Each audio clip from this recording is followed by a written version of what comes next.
Hello दोस्तों, हमारे YouTube channel में आप सबका स्वागत है। दोस्तों, आज के इस वीडियो में आपको बताएंगे नाग पंचमी की कहानी। कई साल पहले किसी नगर में एक सेठ के 7 बेटे रहते थे।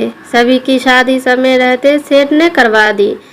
सातों बहुएं घर का सारा काम मिलकर करती थी। उन सभी में से सेठ की सबसे छोटी बहू खूब संस्कारी थी। एक दिन यूं ही काम करते हुए घर की बड़ी बहू ने अपनी देवरानियों से कहा कि घर को लीपने के लिए पीली मिट्टी नहीं है, जंगल जाकर मिट्टी लानी होगी।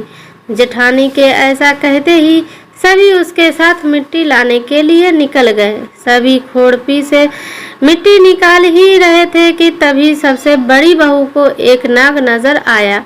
उसे मारने के लिए जैसे ही बड़ी बहू ने खुरपी उठाई, वैसे ही छोटी बहू ने कहा, जेठानी जी इसे मत मारिए, इसकी कोई गलती नहीं है, जंगल तो इसका घर है। अपनी देवरानी की बात मानकर उसने सांप को कुछ नहीं किया। तभी उस छोटी बहू ने नाग से कहा, आप एक जगह पर अलग से बैठ जाइए, तब तक हम मिट्टी खोदते हैं, फिर आपके पास आएंगे। इतना कहकर सभी मिट्टी निकालकर घर चले गए।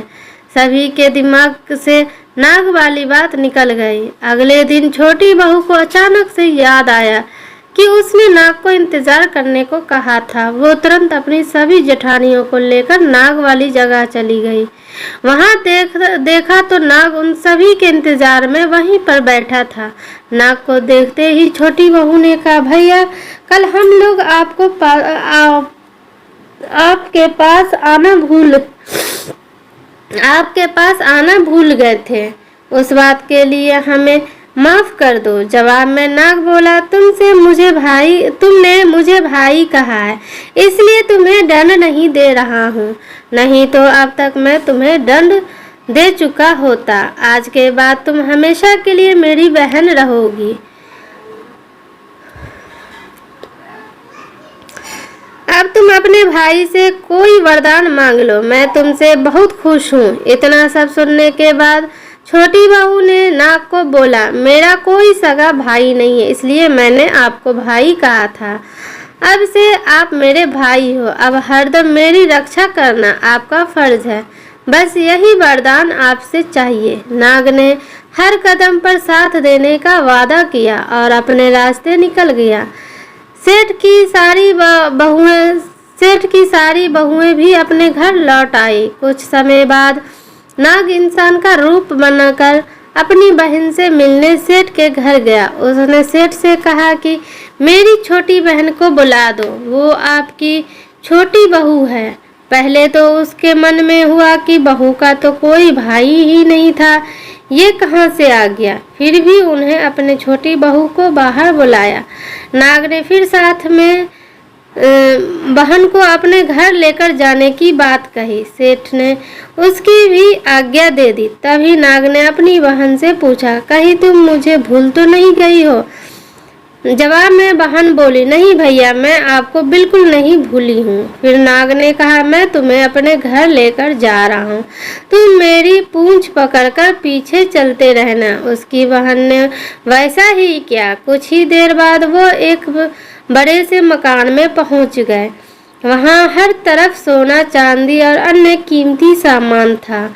वहाँ नाग की बहन कुछ दिनों आराम से रहने लगी। नाग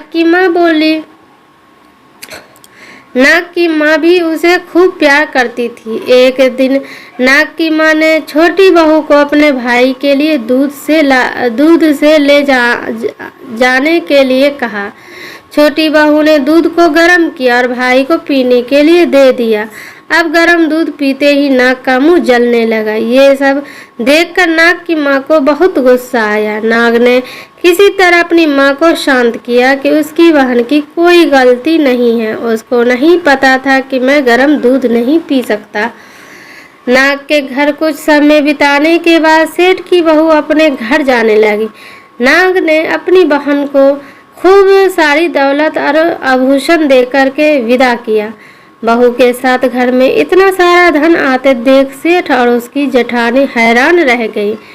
एक दिन नाग की बहन को घर की बड़ी बहू ने कहा कि तुम अपने भाई से और सोना चांदी लेकर आओ, उसके पास तो खूब पैसा है, वो तुम्हें मना नहीं करेगा। छोटी बहू ने यह बात अपने भाई नाग को बताई। उसके बारे में पता चलते ही नाग ने अपनी बहन का घर तरह तरह के आभूषणों से भर दिया। सभी जेवरातों में से एक हीरे का हार बेश कीमती था। उसे देखते ही हर किसी का मन उस पर आ जाता था। होते होते उस हीरे की खबर उस राज्य की रानी तक पहुंची। उसने छोटी बहू से हार लेकर खुद अपने पास रख लिया। दुखी होकर सेठ की छोटी बहू ने यह बात अपने भाई को बताई। गुस्से में उसके नाग भाई ने रानी के गले में पड़े हीरे के हार को नाग बना दिया। इससे डरकर एकदम रानी ने उस हार को अपने गले से उतारा और सेठ की बहू को महल बुलवाया। उसके महल पहुंचते ही रानी ने छोटी बहू को बताया कि कैसे हार उसके गले में नाग बन गया था और उससे उसकी वजह पूछने लगी। तब सेठ की बहू ने बताया कि नाग भाई ने यह हार सिर्फ मुझे पहनने के लिए दिया था। इसे कोई दूसरा इंसान गले में डालेगा तो यह तुरंत सांप बन जाएगा। इस बात को सही साबित करने के लिए रानी ने सेठ की बहू हार खुद पहनने के लिए कहा। जैसे ही बहू ने नाग बने हार को गले में डाला तो वह फिर से हीरे के हार में बदल गया। रानी ने यह सब खुद अपनी आंखों से देखा और वो हैरान रह गई। उसने सेठ की बहू को वह हार अपने साथ लेकर जाने को कहा और कुछ स्वर्ण मुद्राएं साथ में दी। अब सेठ की बहू घर में सोने के सिक्के लेकर पहुंच गए। यह सब देखकर बड़ी बहू को जलन होने लगी। उसने सोचा कि क्यों न कुछ ऐसा किया जाए जिससे देवरानी परेशान हो जाए। उसने अपने देवर से पूछा, आखिर तुम्हारी पत्नी को इतने सारे आभूषण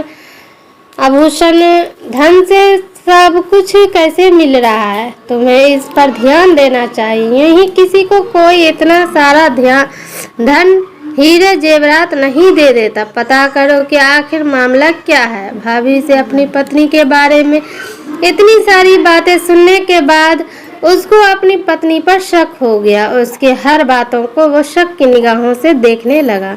एक दिन उसके बारे में उसने अपने पति से बात की। खुद के लिए अपने पति से ऐसी बातें सुनकर वो दुखी हो गई। उसने सीधे अपने नाग भाई से बात की और अपने पति के द्वार की हुई सारी बात नाग को बताई तो नाग को बहुत गुस्सा आया।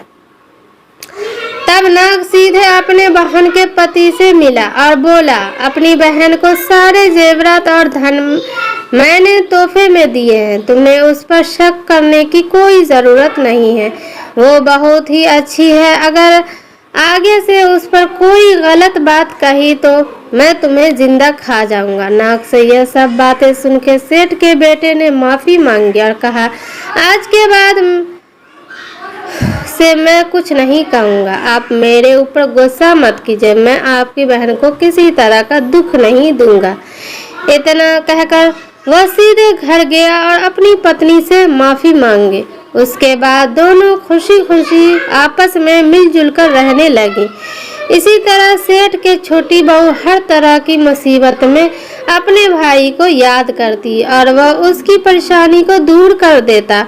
इसी तरह नाग पंचमी का त्योहार शुरू हुआ और सभी महिलाएं नाग को अपना भाई मानकर पूजते हुए उन्हें दूध पिलाने लगी। दोस्तों, आपको ये वीडियो कैसी लगी हो? अगर अच्छी लगी हो तो हमारे चैनल को सब्सक्राइब ज़रूर करें और कमेंट बॉक्स में बताएं आपको ये वीडियो कैसी लगी हो। तो दोस्तों, अगले वीडियो में फिर मिलते हैं।